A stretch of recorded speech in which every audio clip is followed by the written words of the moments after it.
All right, today we're talking about the Saucony Triumph 17 after 500 miles.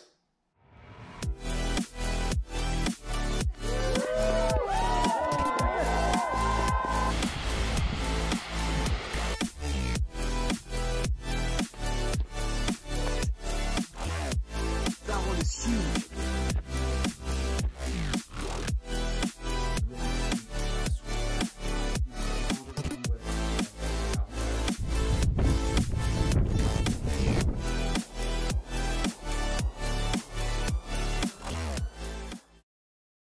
All right, guys, before I get started on my post review of the Saucony Triumph 17, be sure to like this video and subscribe. Really helps me out a lot, helps out the channel, and I truly appreciate it.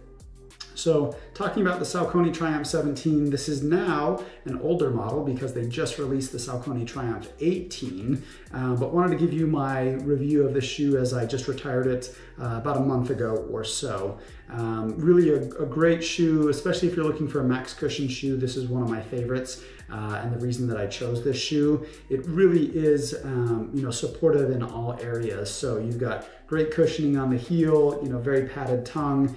Even the laces, you'll see are a little bit padded, but fairly good toe box, fairly wide. I never had any issues with the toe box being too narrow or anything like that. And I generally prefer a wider toe box. So really like that. The upper is super comfortable, but really the best part about the shoe is the sole of the shoe is fantastic. You have some really great cushion here. This is Saucony's PWRRUN Plus is what it's called, and really has a unique, it's basically beaded foam that is melted and molded together, but you've actually got some, you can see there, you've got an additional little bit there at the heel, and then they actually texturize it on the outside. I'm not sure if that serves any particular purpose or if it's just for design, but really the shoe is fantastic in a lot of ways and really enjoyed running in the shoe.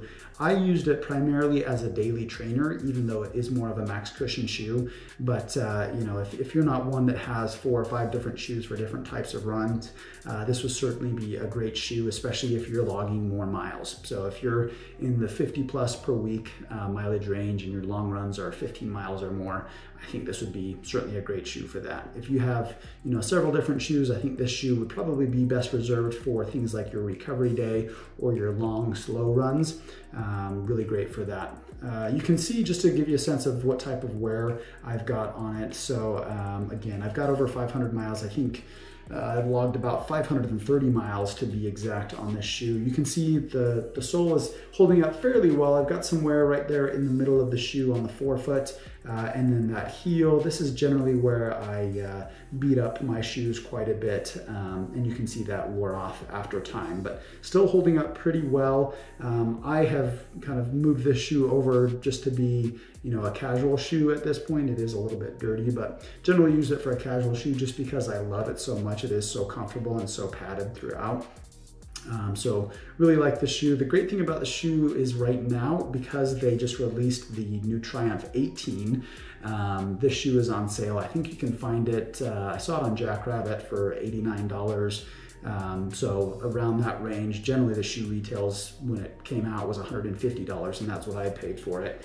But you can certainly get a good deal on it right now. So I think this is a great shoe for that. But yeah, after 500 miles, it held up super well. I probably could have logged even another 100 miles in it or so, but just to be on the safe side, I wanted to retire it at that 500 mile mark. It kind of depends on the shoe that you're running in. Usually a max cushion shoe, you're going to get more life and mileage out of, whereas a more minimalistic shoe, you may not get that 500 miles. You may get something more like 300 miles out of it, but really enjoyed this shoe. The updates on the Triumph 18 from what I've seen are mainly in the upper. You still have that PWRRUN Plus, and it still is very cushioned throughout. So love the shoe so much that I think probably my next shoe that I'm going to get is going to be the Freedom 3, which is more of the daily trainer with the PWRRUN Plus that this shoe has. So really excited, and really love what Saucony is doing and what they've done this year. They've got a lot of new great models that they've come out with, and you'll see across the internet, several different people are raving about the shoes that they've recently been creating, especially with the Endorphin being more competitive in the race shoe environment. And then a little birdie told me that they may be coming out with a trail shoe that is based off of the Endorphin platform. So that would certainly be exciting for me, as I primarily race on the trails. I don't do a lot of road races nowadays, but I do my weekly mileage on the road. So I'm pretty excited about that. But yeah, really love this shoe. Again, I think for the price that you can get it for right now, if you've never been in this shoe, I don't think you'll be disappointed at all. I've really loved it. I have really nothing bad to say about it.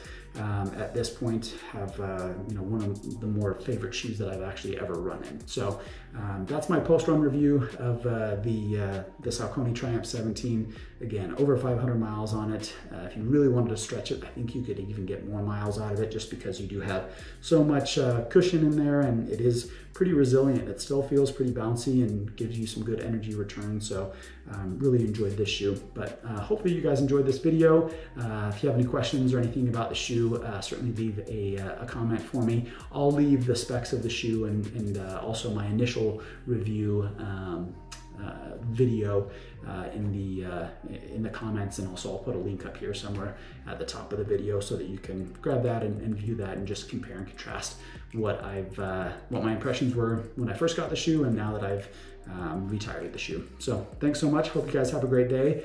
Take care.